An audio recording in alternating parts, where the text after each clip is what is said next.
14, when the first shots were fired, Europe led the way in everything. In 1945, when the guns fell silent, the world was bankrupt and exhausted. Across 3 decades in which empires crumbled, new players with new ideologies emerged. A world centuries in the making had been dismantled by a world war.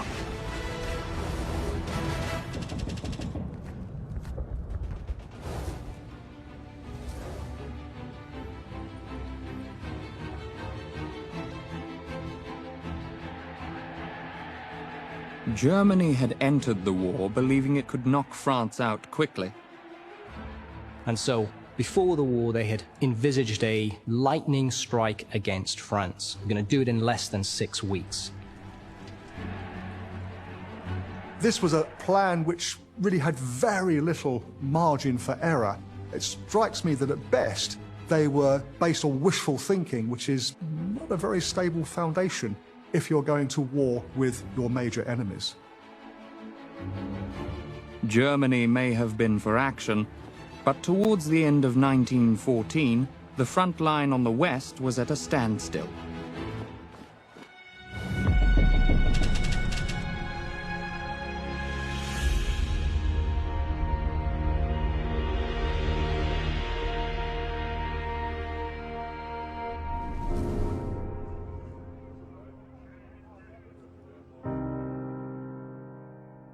By the end of 1914, you have deadlock on the Western Front.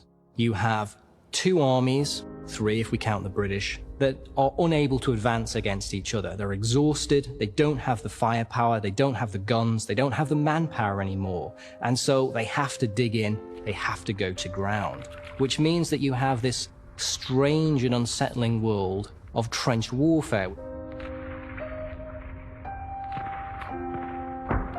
From the stories of troops sheltering in trenches, so one of the things that frightens them most is that you can't see who's attacking you. It was, they believed, just a matter of sheer luck or bad luck, whether that shell would hit their trench or not. And I think depriving them of that agency they found as one of the most awful things.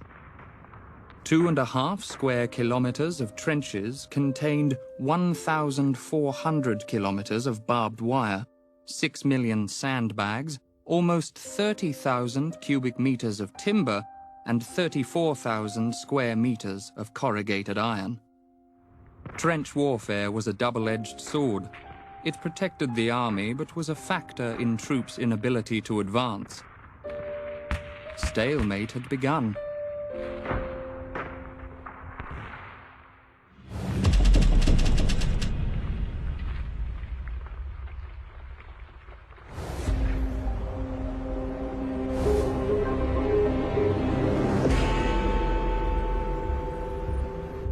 As early as January 2nd, 1915, Field Marshal Kitchener, a senior British Army officer and Earl, wrote to Sir John French, the commander of the British force. Kitchener wrote that the German lines in France may be looked upon as a fortress that cannot be carried by assault.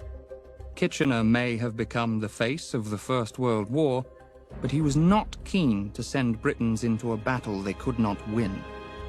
Problem is, you couldn't go round the flanks either, because at one end of the front was the sea, which was dominated by the Royal Navy. And at the other end, you have got neutral Switzerland, which even if you ignore the neutrality, is very mountainous and is not good terrain for campaigning. But novel methods could be tried. Asphyxiating gases were used on the Western Front on the 22nd of April, and immediately became a symbol of the atrocity of industrial warfare. Poison gas and trenches weren't the only thing soldiers had to contend with. This was a war unlike any other fought in modern history. Military technologies had changed at the turn of the century. You get quick-firing artillery, rifles, machine guns, the characteristic weapons of the First World War. The machine gun has been described as concentrated essence of infantry, and it made possible the spewing out of ammunition at velocities and speeds and densities never before seen in the history of warfare.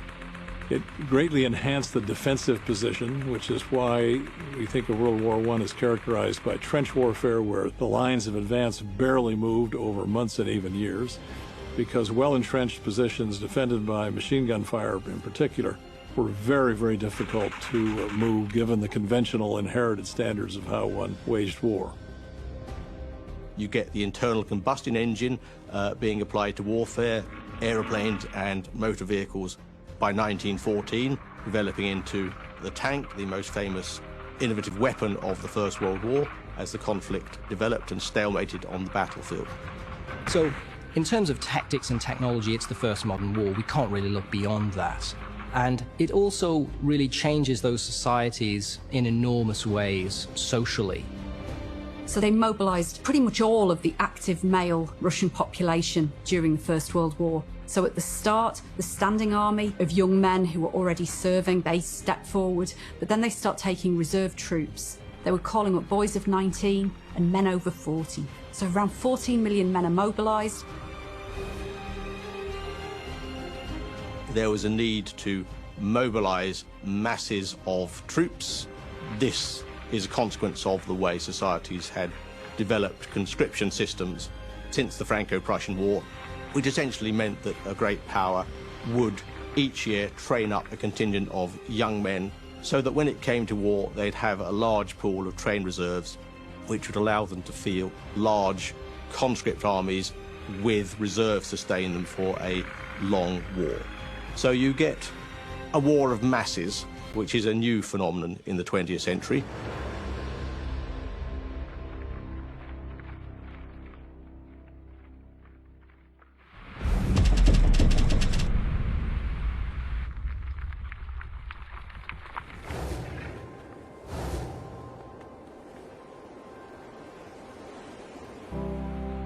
On April 25th, the Ottoman Empire faced a stern test, with Allied troops securing a fragile beachhead on the Gallipoli Peninsula. The Gallipoli campaign is really an attempt to knock the Ottoman Empire out of the war, or at least shove it aside. It is an attempt to use essentially spare British naval strength to blast a way through the Dardanelles Straits, to get through to Constantinople, which is the Turkish capital, and then force the government to surrender or force a pro-Allied government to take its place. So this is a strategically brilliant idea. It makes sense on many different levels. The problem comes that it's so difficult to do because the Ottoman Empire is tough, the Dardanelles are difficult to take, you can't get through the straits without losing more ships than you wanted to. The problem is then, once that naval expedition fails, you are left with an invasion, a land and amphibious invasion of the Dardanelles Peninsula, which very rapidly goes wrong. And you are then faced with a repetition of the trench deadlock that you see in France, you now see in Turkey. Gallipoli in 1915, an audacious Entente attack intended to bear down directly on the Imperial Ottoman capital at Istanbul, got bogged down in trench warfare on the Gallipoli Peninsula, and the end result was a disastrous defeat for Entente forces, notably including many British and Australian troops. As autumn approached, the Commander-in-Chief, General Sir Ian Hamilton, was asked for his opinion. He was in favour of keeping the Gallipoli campaign going, so he was sacked, and preparations began for the evacuation, the only part of the whole operation that was well done. The Ottoman commander at Gallipoli, Mustafa Kemal, would go on after the First World War to become the founding father of Turkish nationalism. His success at Gallipoli contributed to his prestige and his ability to seize power within the Turkish nationalist movement.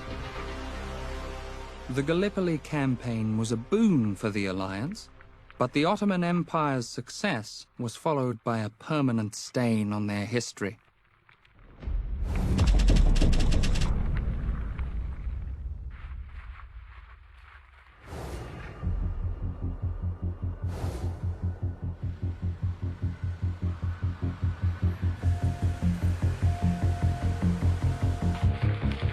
Of the 4 million World War I deaths suffered by the Ottoman Empire, less than 800,000 were soldiers.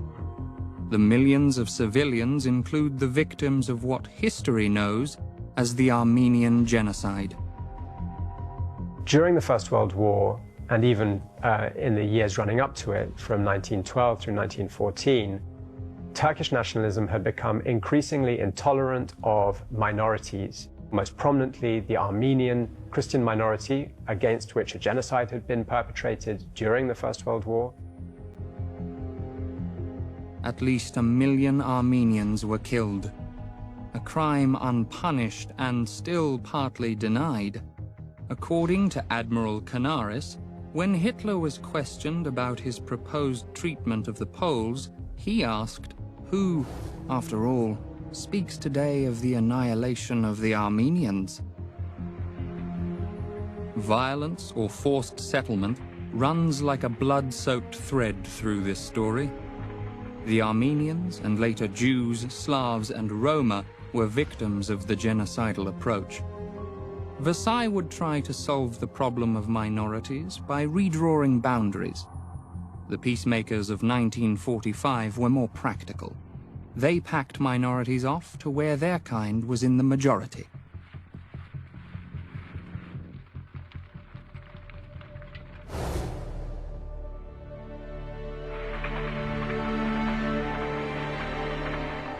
Italy's desire to protect her boundaries had seen her align with Germany and Austria-Hungary as early as 1882. So this was also a way of avoiding the need to build up defences along Italy's northeastern frontier with Austria-Hungary, and was a way that Italy could concentrate its resources elsewhere. But by 1915, Italy, initially neutral when war broke out, was showing signs of coming in against her ally. Ultimately, what Italy is looking for is territory and territorial claims. By the end of May of 1915, and in exchange for entry into the First World War on the side of the French and the British, Italy, in the event of victory, would gain Italian-speaking provinces of Austria-Hungary in Trento and Trieste, and would also gain large swathes of Istria and Dalmatia and parts of Albania in exchange for its fighting. As it seemed close to joining Britain and France, an Italian socialist wrote, "Down with war. Now is the time for the proletariat of Italy to keep its faith with its watchwords. Not a man, not a penny." The writer's name was Benito Mussolini, and when war came, he changed his mind and his tune. The socialists, who were extremely strong, and the Catholic Church were very much against intervention into the war. And a figure like Benito Mussolini, who was a socialist, who was the editor of the socialist newspaper Avanti, which means forwards, he, against the wishes of his party, said Italy should enter the war. And as a result of this, was expelled from the Socialist Party in October of 1914 and then sets up his own newspaper. In 1915, Italy launched 4 attacks on the Isonzo front. None of them succeeded. So the Italian front was an extraordinarily difficult one to fight. It was 300 kilometres long and in part was made up of alpine peaks of up to 3,000 metres in some parts. And then running down to the Adriatic Sea, it was the karst limestone plateaus and hills and valleys of the Isonzo River. Imagine a Western Front battle like the Somme or Passchendaele, but fought up a mountainside. Conditions are really, really grim. The war in this area was called La Guerra Bianca, the White War, because essentially all year round the forces were fighting in the snow. In fact, more Italian soldiers were dying from avalanches and from frostbite than they actually were from war injuries.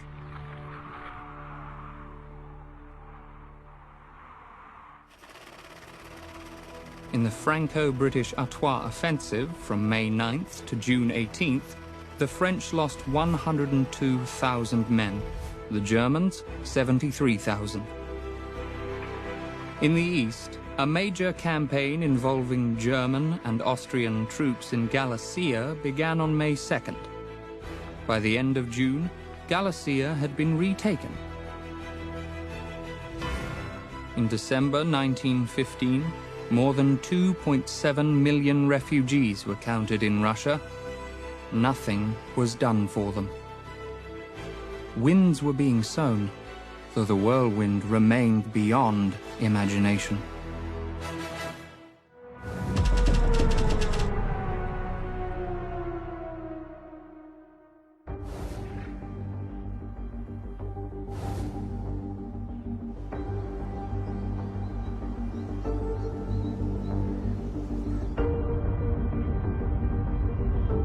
On the 21st of February 1916, the Germans fired 1 million shells, launching the Battle of Verdun. On February 25th, the Germans took Fort Douaumont, considered the linchpin of Verdun's defense. The French rushed in reinforcements and put Philippe Pétain in command. Once he got there, he realized that Verdun needed to be held and that he needed to organize a system that would allow the French army to fight this battle essentially imposed upon it by Germany without suffering physical and moral exhaustion. So he set up a system that meant that troops would serve at Verdun for short periods of time.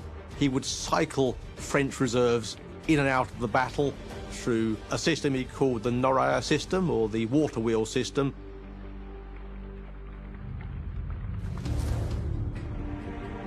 In Germany, civilians felt the war through shortages and stopgaps. Pepper was bulked up with 85% ash, and by war's end, about 11,000 ersatz foods had been recorded. From autumn 1916, the so-called turnip winter, where also a massive food shortage kicked in. It was the turnip winter because turnips were substituted for the failed potato crop, so cattle were denied their usual fodder.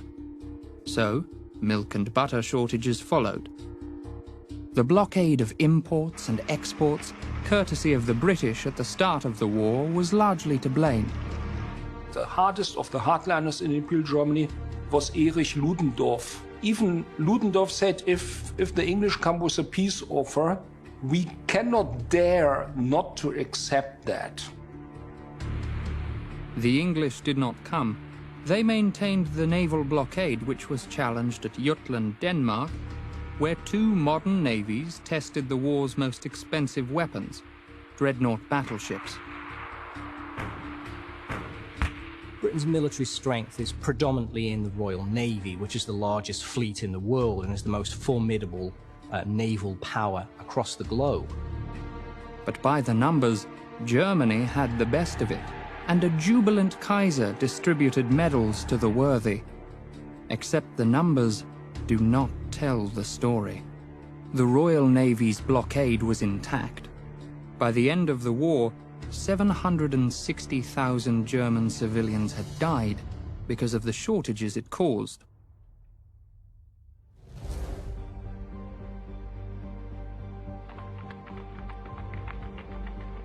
A summer offensive to take the pressure off the French at Verdun, but with no other clear strategic goal, was launched on July 1st. The British Fourth Army, 5 French divisions in support, attacked on a 24-kilometer front north of the Somme.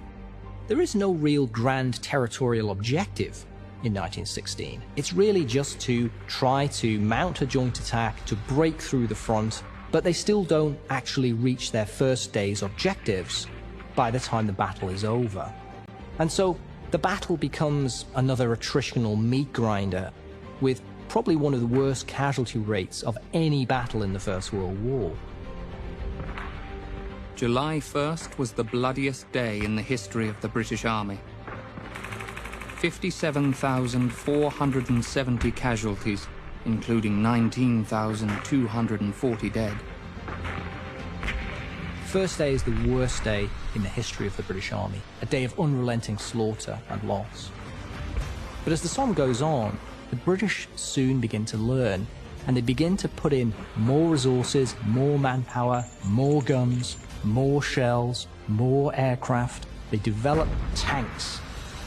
So they begin to start to fight in a different way, a more intelligent way, and a way that begins to start the process of grinding down the German army.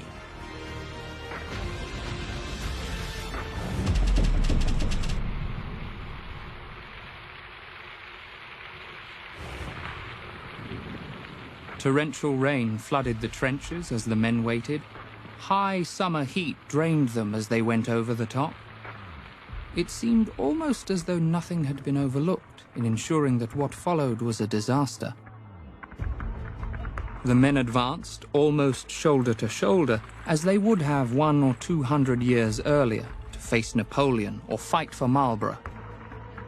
Fast forward 25 years to the Second World War, and Montgomery or Rommel or Patton can get on the radio and give orders to units in the front line. That simply isn't possible in the First World War.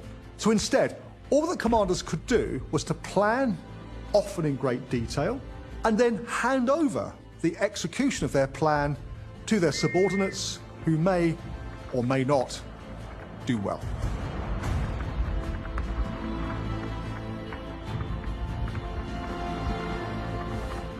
The endeavours of the alliance met with more success in the east.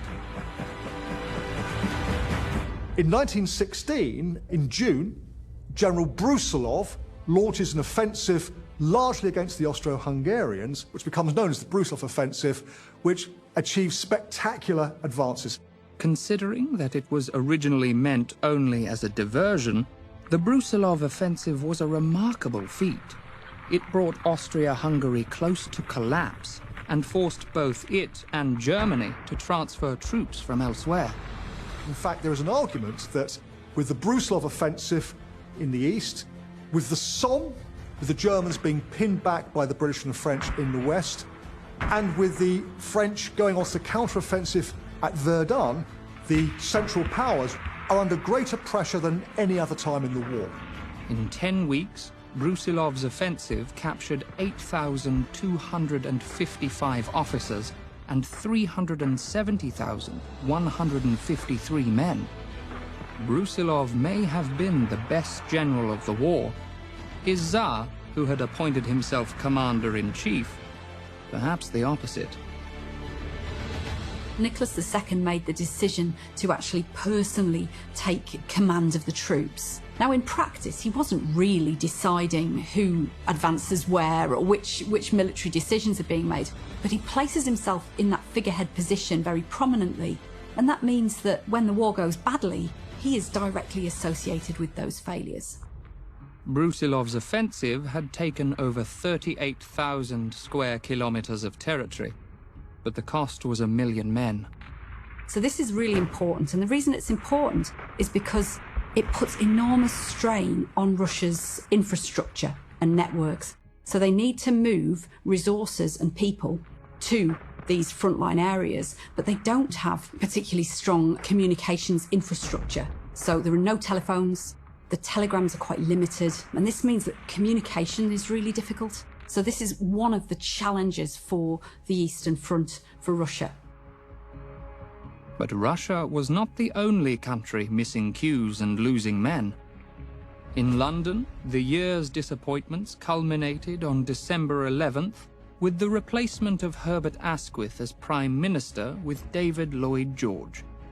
Foreign Secretary Arthur Balfour said Lloyd George did not realise the depths of his own ignorance.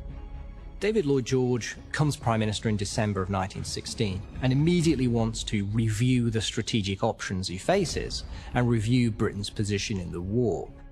He had hoped that Britain could engage more in the Mediterranean, support the Italians, for example, or develop the war against Turkey, which was more in keeping with Britain's imperial position and less costly of British lives. Though his attempts to refocus strategy weren't very successful.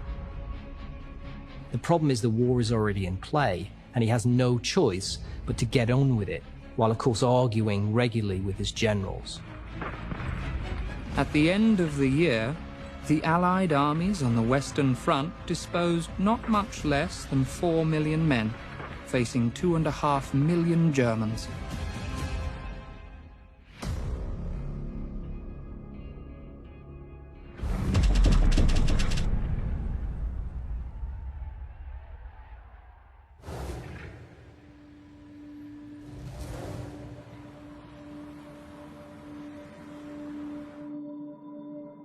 If any month can be termed a hinge on which history swung, March 1917 must be a leading candidate.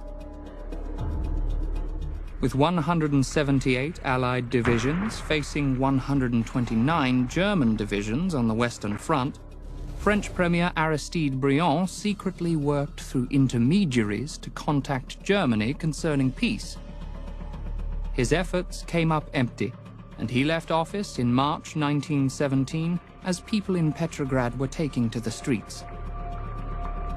There is a widespread rising sense of tension.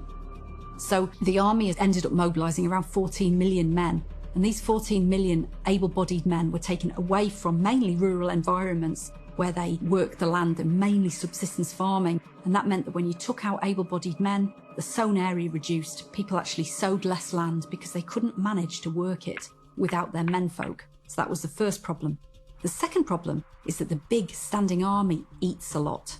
So the demand for food supplies actually increases. The state has to intervene and demand these food supplies directly from the population. But because the economy has transferred pretty much wholesale into a war economy, there are no goods available on the market. So you can't buy anything, you're sowing less land, and so there are less incentives to actually sell your grain on the open market. So what this means is we have a grain shortage, and the urban centres are increasingly feeling the pinch, and there are deepening public anxieties about bread shortages. Where it really matters, though, is Petrograd. And Petrograd garrison proves to be the flint spark in this space of tension in February of 1917. They were concerned about the prosecution of the war, and they were concerned about food supplies. There were rumours going round that Petrograd was going to run out of bread. A Russian police report warned, "Most of the workers are ready to embark on all the savage excesses of a food riot." A strike at the Putilov armaments factory, followed by spontaneous demonstrations of women protesting bread shortages and strikers demanding wage increases, marked the start of a revolution. In terms of barricades and bloodshed, it wasn't much of a revolution. But the Tsar, in his railway carriage 280 kilometers from his capital, abdicated. The idea that the monarchy is not this untouchable, anointed by God institution which nobody can touch, but that increasingly it's up for grabs, that people are willing to criticise and question the authority of the Tsar. The Tsar complained that he saw on every side treason, cowardice, skullduggery. He was placed under house arrest and denied exile by his cousin, the British King. In 1918, the entire Romanov family were infamously murdered.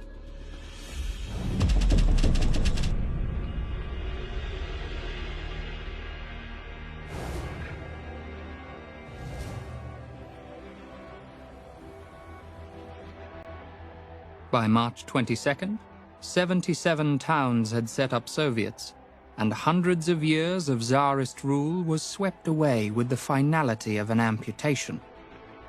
Well, the first thing that we would identify is a great wave of hope and optimism. People were excited by the February Revolution, and the news of the February Revolution filtered through this massive empire, slowly and steadily, but inexorably, as the telegram stations across the empire started to buzz with news that the autocracy had fallen.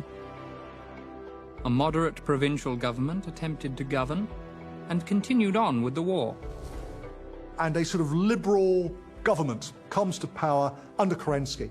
And Kerensky sticks to his agreement with his allies Britain and France, launches a fresh offensive in the summer of 1917, which doesn't do too badly by the terms of the Eastern Front, but nonetheless, it's the straw which breaks the camel's back as far as the Russian army is concerned. The Russian army collapses into mutiny and defeat. It fatally undermines the Kerensky government, and that in turn creates conditions under which Lenin and the Bolsheviks seize power in November of that year.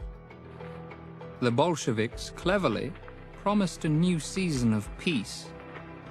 We're talking about a war effort that was failing defeat upon defeat against the Germans. We're talking about a situation in which the food supply was in desperate situation, where prices are rising, where people are desperately upset and looking for ever more radical solutions.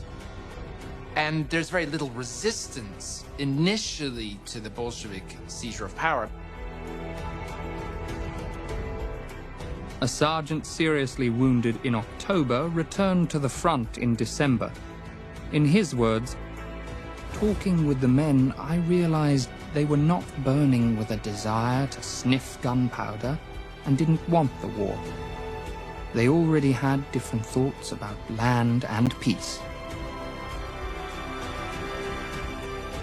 On November 23, 1917, Lenin and Trotsky requested an armistice. The Germans could not immediately see the point. Their first reaction to the fall of the Tsar had been to increase the number of divisions on the Eastern Front. When they opened an offensive in February, they met virtually no opposition. "This is the strangest war I've ever seen," said socialist politician Adolf Hitler. Spring on the Western Front found that the Germans had executed a withdrawal. The restructuring of their front completely upset the plans to which the Allies stubbornly clung. On April 16th, the Nivelle offensive, the brainchild of Robert Nivelle, commander-in-chief of the French army, was initiated.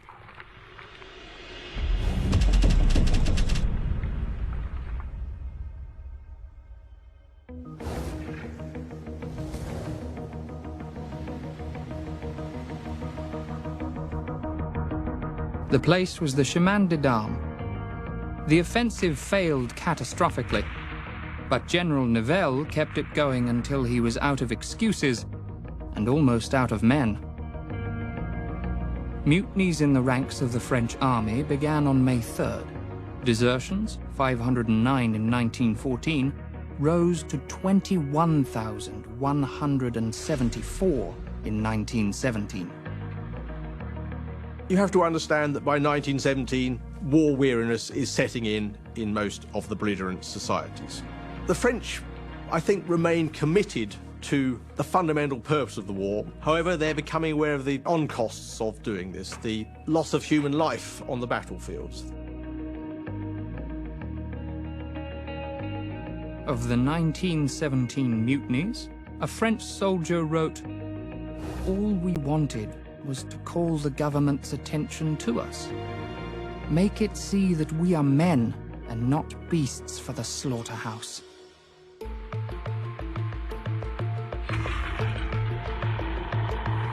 And Germany's unrestricted submarine campaign pushed the Americans to join the fight in earnest. America joins the war for a variety of reasons. Woodrow Wilson, the president, had not been interested in the war. He was the man who kept America out of the war in his re-election campaign. And so he doesn't want to go in, but once he realizes that the Germans are not showing any degree of change in their policy of unrestricted submarine warfare, and are actually actively working with Mexico against American interests, then he feels he has no choice but to get involved in what he calls a war to make the world safe for democracy.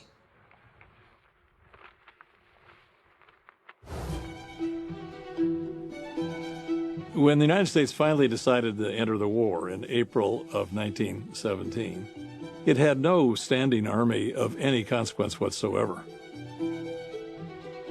So the immediate consequence of the American declaration of war was really pretty scanty, because the United States didn't have any resources to put into the field until well after April of 1917.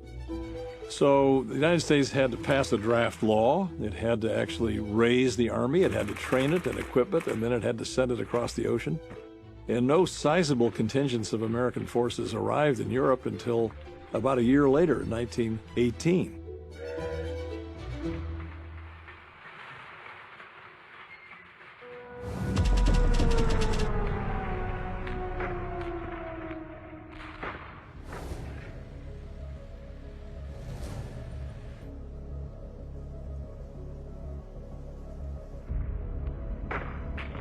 In January 1918, while the Bolsheviks desperately tried to negotiate peace at all costs with the advancing German army, a wave of political strikes and anti-war demonstrations swept through Central Europe.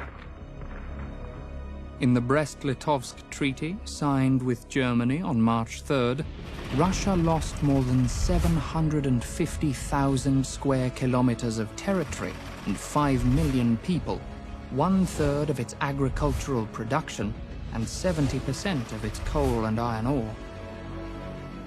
Germany won the First World War, part one, if we can put it that way. They have won in the East. Had they banked their winnings then, had they come to terms with the Western Allies, they still would have been overwhelmingly the victor in the First World War. And so Ludendorff, with Hindenburg's support, decide that they're going to take this opportunity to move divisions from east to the west for that decisive attack in France in the spring of 1918. So for the Allies, the Russian collapse is the stuff of nightmares. Fortunately, the collapse of Russia is cancelled out, if you will, by the arrival of the Americans. In late May, Ludendorff moved again. Operation Blücher crossing the Aisne River and, on the 30th of the month, reaching the Marne.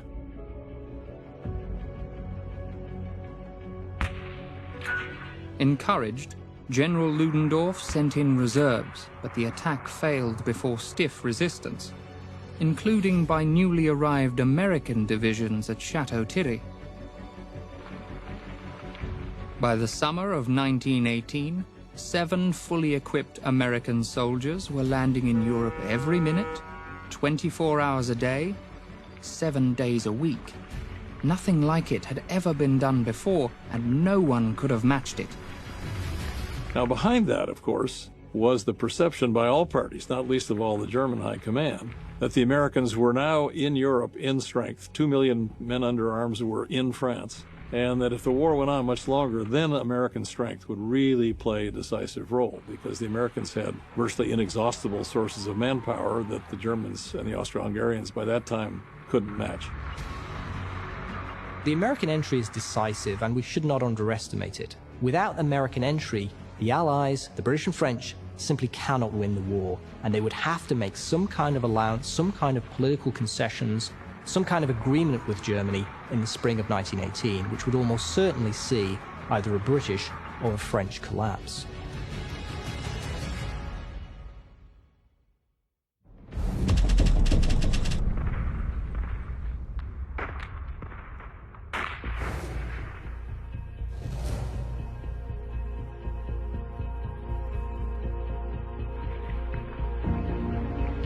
The Allied counter-offensive began on the 8th of August, called by General Ludendorff the Black Day of the German Army.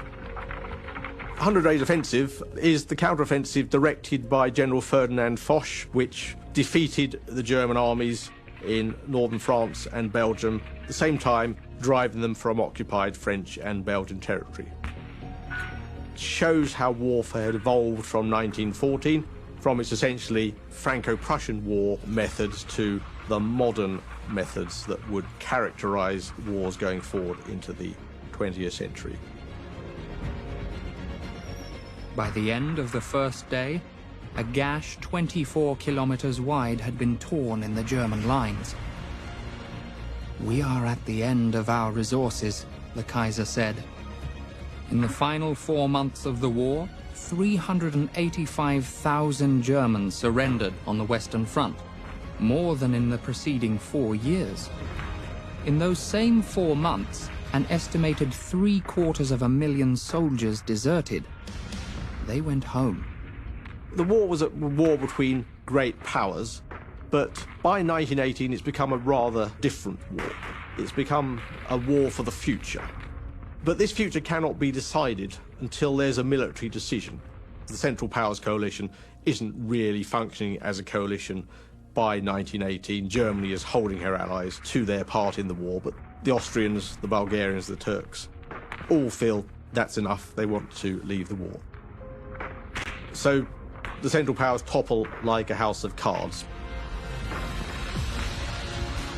The Central Powers forces everywhere were in desperate straits. A communique of the Austro-Hungarian army reassured soldiers, "Worms in food do not cause stomachache." Not only the soldiers were suffering from food shortages, they actually were better fed than their families at home. But when you're getting letters, your wife writing that the children are hungry, you can't get enough coal, your morale is going to suffer. The fighting in the Middle East moved to its climax. On September 19th, Allied commander General Allenby opened the offensive that would roll up the Turkish armies and force capitulation on October 31st. The ancient Ottoman Empire would follow the Romanovs, empires built over centuries, destroyed by a world war. The future world was taking shape.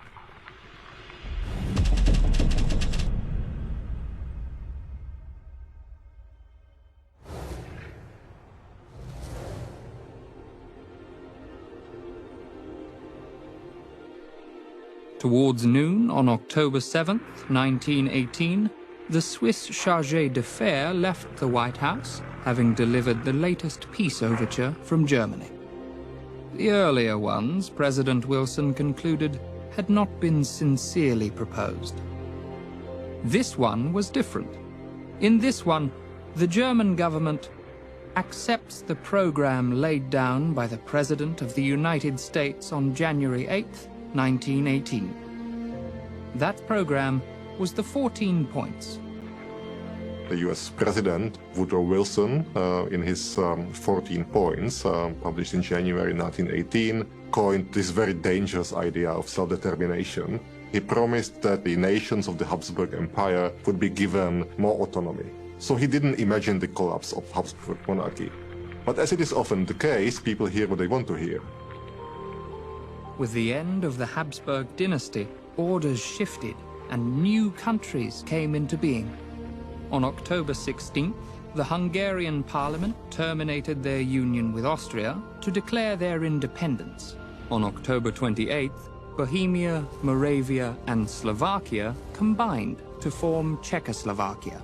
The Poles in Austria-Hungary seceded on October 28th to join a Polish state that had already been declared in Warsaw. And on December 1st, the unification of Serbia with lands of the independent states of Slovenes, Croats, and Serbs became the Kingdom of Serbs, Croats, and Slovenes, later called Yugoslavia. On November the 9th, the Kaiser abdicated. Within 48 hours, 25 German dynasties had followed the Hohenzollerns into history. The next phase of World War I, the peacemaking, was to begin.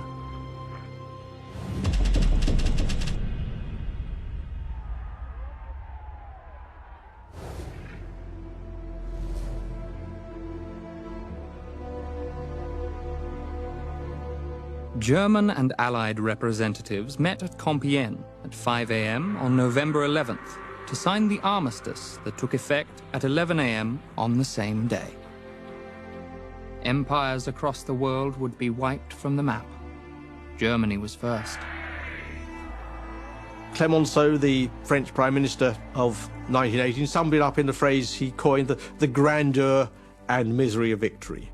On that same day, Charles I of Austria renounced any role in the state affairs of Austria, and a day later did the same with Hungary.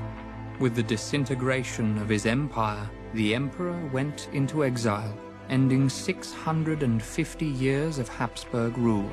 What happened after the collapse of the Habsburg monarchy, of this multi-ethnic empire, was the creation of several smaller political units which very much resembled the monarchy in the diversity of the population.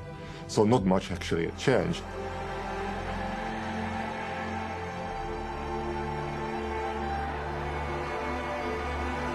Everywhere, mixed with the hopes that would fade and the grievances that would fester, there was grief for those who were not coming home. Europe after the First World War looked chaotic. This was a continent in which social structures had broken down. in which famine afflicted large parts of the continent, in which soldiers were streaming back from the front, but without any regulation in some cases. It was also a continent in which states had disappeared. 4 empires, the Russian, Ottoman, Austro-Hungarian and German empires had collapsed. And new states that were emerging from these were only at the beginning of their existence. European self-confidence never recovers from 1914, and we see a world that is now grappling with new ideologies of national self-determination, independence movements within the colonies. The ideology of communism and Bolshevism has taken root across large parts of Europe and Asia. The legacy of the First World War was going to play out over the next 4 or 5 years in a series of smaller wars, civil wars, as the victorious powers try to impose their idea of the future on Europe. But peoples who have benefited from the collapse of the Central European empires, the Russian, German, Austrian empires, and the Ottoman Empire too, try to establish their own states, their own nations, in a new sort of political system.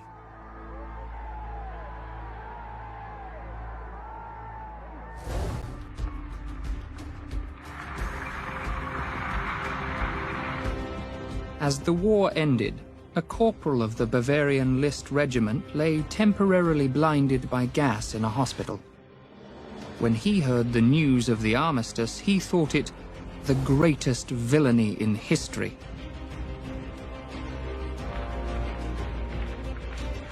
He decided at that moment to go into politics.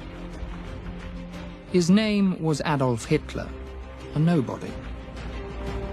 But he, as much as anyone, would make sure that this story was not yet over.